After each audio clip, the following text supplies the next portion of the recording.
Hello friends, Manjusha cooking and ব্লগে আপনাদের আর একটা নতুন রেসিপিতে আপনাদের সবাইকে স্বাগত। বন্ধুরা, সামনেই জামাই ষষ্ঠী। তো জামাই ষষ্ঠীর দিন দুপুরে তো খুব হেভি খাওয়া দাওয়া হয়, তো তার জন্য আমি এই রেসিপি করেছি রাতের জন্য। রাতেও তো হালকা ফুলকা কিছু খেতে হবে, সারাদিন গরমে হেভি খাওয়ার পরে জামাইকে তো নিরামিষ খাইতে দেওয়া যায় না, তাই ভাবলাম একটা চিকেনের রেসিপি শেয়ার করি। তাহলে তিল চিকেন। তো চলুন শুরু করি। প্রথমে আমি এখানে একটা কড়াইতে নিয়ে নিচ্ছি কিছুটা সাদা তেল। এই রেসিপিটা আমি সাদা তেল দিয়ে করব, আর খুব কম তেলেই করব। দেখুন তেল কম দিলাম আমি, আপনারা চাইলে আরও কমও দিতে পারেন, তবে যেহেতু পেঁয়াজটা ভাজবো তো একটু তেল লাগবে।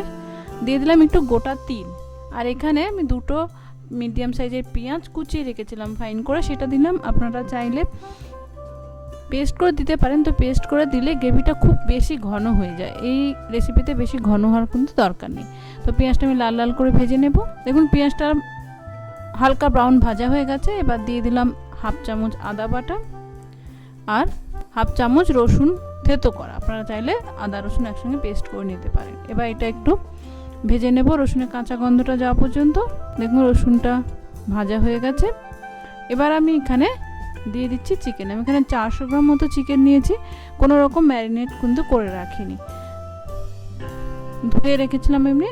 এবার এটা আমি ভালো করে এই পেঁয়াজ রসুনের মধ্যে মিডিয়াম আঁচে 10 মিনিট মতো ভেজে নেব। ঢাকা কিন্তু দেবো না, ঢাকা দিলে জল বেরিয়ে যাবে। এবার চিকেনটা ভাজা হতে হতে আমি এদিকে একটা মশলা করে নেব। আমি যে বললাম যে আমি করবো তিল চিকেন, তার জন্য এখানে 2 চামচ মতো নিয়ে নিচ্ছি তিল। আপনারা যতটা পরিমাণে চিকেন নেবেন সেই অনুযায়ী নেবেন। আমি 400 গ্রাম মতো নিয়েছি, তাই জন্য এরকম দিলাম। দিয়ে দিচ্ছি একটু কসুরি মেথি, একটা ছোট সাইজের টমেটো আর ছোট ছোট 4টে লঙ্কা। এবার এটা আমি পেস্ট করে নেব। দেখুন এদিকে চিকেনটা আর 10 মিনিট মতো ভেজে নিয়েছি। দেখুন খুব সুন্দর তেল ছেড়েছে অল্প, কারণ চিকেন একটু চর্বি ছিল, তো সেই জন্য তেল ছেড়েছে, একটু ভাজা ভাজা হয়ে গেছে। এর থেকে কিন্তু ভাজার দরকার নেই, যেহেতু আমি ঢাকা দিইনি সেহেতু কিন্তু জল বেরোয়নি, তা সত্ত্বেও কিন্তু একটু সেদ্ধ হয়েছে। এবার যে তিলের পেস্টটা করে রেখেছিলাম সেটা দিয়ে দিলাম। এটা কিন্তু করতে বন্ধুরা খুব কম সময় লাগে। আমি দেখেছি যে ম্যাক্সিমাম আধ ঘন্টা মতো সময় লেগেছিল, খুব বেশি কিন্তু সময় লাগে না। গরমে তাড়াহুড়ো করে এটা করতেই পারেন, বা যে জামাই ষষ্ঠী শুধু না, যে কোনো দিনও কিন্তু করতে পারেন। এবার আমি তিলটা একটু মশলার সঙ্গে মিশিয়ে ভেজে নেব কম আঁচে মিনিট 10 ঢাকা দিয়ে দিয়ে।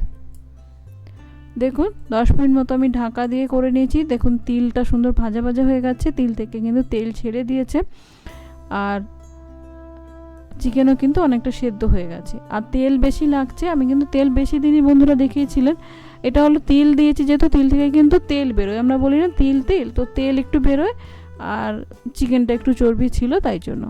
এবার আমি এখানে দিয়ে দিলাম কিছুটা গরম জল। এই চিকেনে কিন্তু বেশি গ্রেভি থাকে না, একটু মাখা মাখাই ভালো লাগে। এটা রাতে নান, লুচি, পরোটা এগুলোর সঙ্গে কিন্তু খুব ভালো যায়। এবার এটা আমি ঢাকা দিয়ে 10 মিনিট মতো করে নেব। দেখুন আমি 10 মিনিট করিনি, 5-7 মিনিট পরে খুলে দেখলাম গ্রেভিটা শুকিয়ে গেছে, চিকেনও সেদ্ধ হয়ে গেছে। তাই জন্য দিয়ে দিলাম একটু গোলমরিচ গুঁড়ো, দিয়ে দিলাম একটু কসুরি মেথি, হাতের ছোটোতে একটু এরকমভাবে গুঁড়ো করে।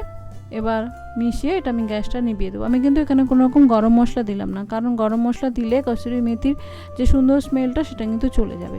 তো বন্ধুরা রেডি আমার তিল চিকেন।